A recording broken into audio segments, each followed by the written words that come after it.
The crowd roars. Freddy Fender walks out under the hot lights of a packed 1975 concert hall. His mullet is slicked back, boots polished, guitar slung low. He's smiling, but it's tight, practiced. Behind those mirrored sunglasses, you can't see the exhaustion. You can't see the 20 years it took to become an overnight success. You can't see the parole papers in his suitcase. That's the thing about fame. It doesn't wait for you to be ready. It just shows up, demands everything. And Freddy Fender?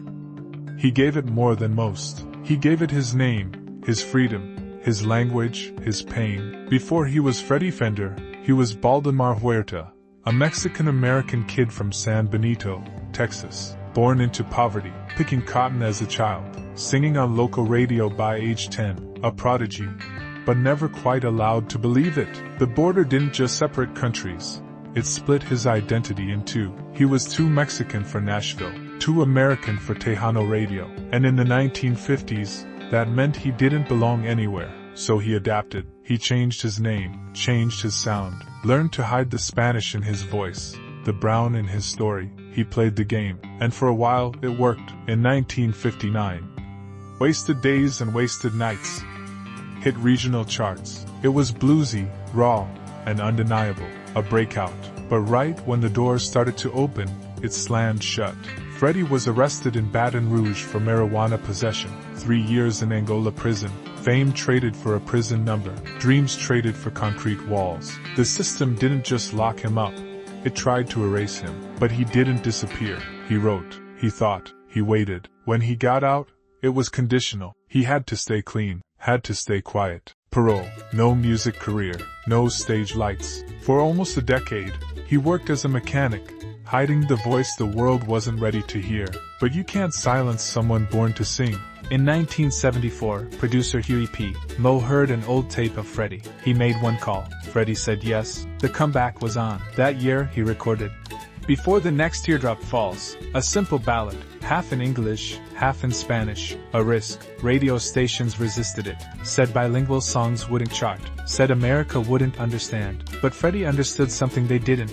Pain doesn't need translation. The song exploded. #1 on Billboard, Grammy win, doors kicked open. Freddy Fender, the man they told to stay silent, was suddenly America's sweetheart. But fame didn't feel like freedom. Not really. He was touring non-stop, pressured to smile, to perform, to keep the hits coming. Wasted Days was re-recorded and became a hit again. But behind the success, the wounds were still open. He once said, "Sometimes I feel like I'm living a life that was meant for someone else." He meant it, because while fans saw the shiny suits and TV appearances, Freddy still carried the scars of his past. The incarceration, the racism, the pressure to anglicize his identity. He was famous, but filtered, a Mexican-American icon in an industry that only wanted part of him. He sang in 2 languages, but lived in limbo. The more he toured, the more he drank. The spotlight that had once felt like salvation started to feel like a sentence. He had to be Freddy Fender, always on, always likable.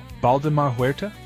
That part of him stayed in motel rooms and backstage mirrors. Even at the height of his career, freedom felt far away. But then came the twist no one expected, the moment where he chose himself. In the early 80s, the hits slowed down, the industry moved on. Freddy had 2 options: chase fame harder, or rebuild on his own terms. He chose the latter. He reconnected with old friends, especially Doug Sam, Flaco Jimenez, and Augie Myers. Together they formed the Texas Tornadoes. Not just a band, but a statement. A supergroup of Chicano legends playing roots music their way. No apologies, no compromises. And suddenly, Freddy wasn't chasing hits. He was chasing joy. They toured the world, sang in Spanglish, played Tex-Mex, country, conjunto. Everything the industry told him was too niche. This time, there was no label telling him to dilute, no radio exec trying to hide the accent. It was fame with freedom, and fans responded. The Tornadoes didn't just sell records. They changed the game. They proved that authenticity had its own audience, that being fully yourself could be profitable, could be revolutionary. It wasn't as glitzy, but it was real. But even as the Tornadoes lit up stages across the world, Freddy's relationship with fame remained complicated. He'd finally built a space where he could be himself. No compromises, no masks. But the old wounds never fully closed. He'd been told for so long that he had to be marketable to matter. Now that he was celebrated for his authenticity, the question lingered: Why hadn't they accepted him like this from the start? Fame had always been conditional. Freedom? That had to be taken. And there was another thing people didn't see: the toll it took on his health. Freddy's smile was still there, the voice still velvety. But the years of touring, drinking, and stress had begun catching up. By the mid-90s, he was in and out of hospitals. He'd battled alcoholism since his early days in the industry, a habit that started as coping and turned into survival. At one point, he told reporters, "I drank because it helped me forget that the world only loved part of me." His liver paid the price, his kidneys too, but he didn't stop performing, didn't stop giving. Even as his body faltered, Freddy Fender kept showing up.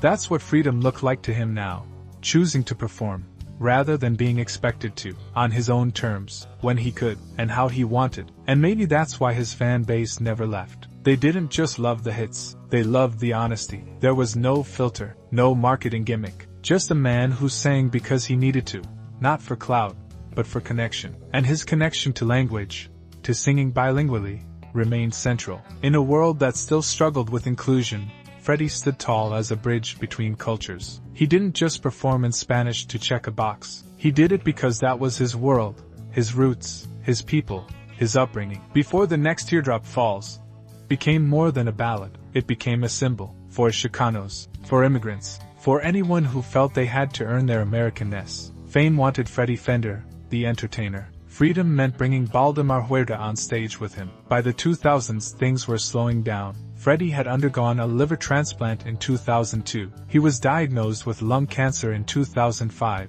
The road got harder. The voice that had once soared with flawless phrasing and tear-soaked vibrato now struggled. But still, he sang. Because when you've spent your life trading pieces of yourself for acceptance, the chance to reclaim them, even briefly, feels like victory. He made one final request: to record a gospel album. Not for charting, not for sales, just because he wanted to leave something pure, something that came from faith, not fame. That album, La Música de Baldemar Huerta, won another Grammy, his last. Freddy Fender died in 2006, surrounded by family in Corpus Christi, Texas. He was 69. The headlines focused on the hits, on the comeback, on the Grammys, but they missed the core. Freddy's story wasn't just about success. It was about escape.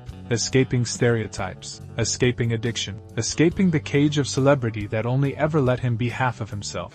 Freddy Fender didn't just leave behind records. He left behind permission. Permission to be brown and bilingual in an industry that still struggles to embrace anything outside the mold. Permission to tell your story, not just sell your talent. And that permission has echoed far louder than any radio hit. Artists like Los Lobos, Selena, and even modern-day crossovers like Kali Uchis and Omar Apollo all walk through doors Freddy kicked open decades earlier, not with flash, but with integrity. He never begged for a seat at the table. He built his own stage. Even in death, Freddy Fender resists clean categorization. He's not just Tejano, not just country, not just rock or swamp pop or soul. He's all of it, and he refused to pick a lane. That was his rebellion, refusing to shrink. In the eyes of the industry, he was never supposed to last. He was a novelty, a niche act, an anomaly. But history tells a different story. Freddy Fender is now enshrined in multiple halls of fame.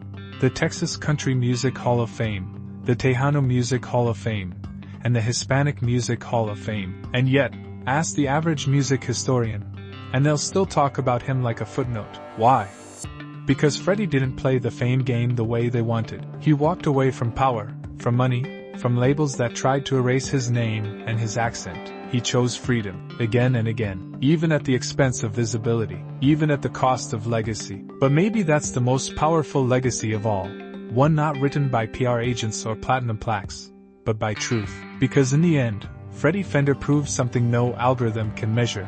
Fame fades, freedom endures. Thank you for watching today's video. Don't forget to like and subscribe. Leave comment down below who should we make next video about.